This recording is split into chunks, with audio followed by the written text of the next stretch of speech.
Mga kabamers, no? Ito tayo muli. Ito tayong mag-vlog. What? Ating natapos na project. Ito, mga kabamers, ito yung ating natapos na project, mga kabamers. Hindi pa talaga kasi tapos. Finishing pa talaga siya. Marami pa siyang i-finish.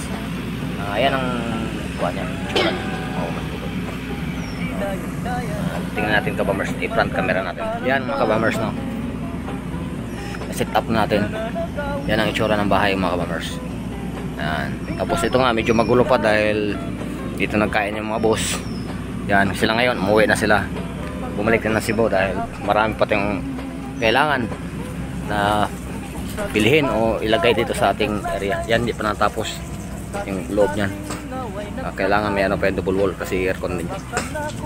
Yan, mga kabamers. At ito yung container sa ating water refilling. At ito yung ating backup na PVC tank with a brand. Yan, mga kabamers. Yun ang ating ilang container. At tara, kabamers, samahan niyo ako. Pupunta tayo doon sa ating setup ng ating water refilling, mga kabamers. Tara, punta tayo, mga kabamers. At yan nga pala yung ating genset, kabamers. Dalawa, backup yung isa, pero lagyan pa natin palitan ng pulya. Masyadong malaki ang pulya. Yan, mga kabamers, no? Yan.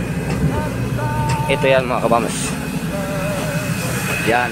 Ito nga pala si Jan. Ayan ang tiga-set up natin ng kabamers ng ating water refilling. Ito na nga, kabamers.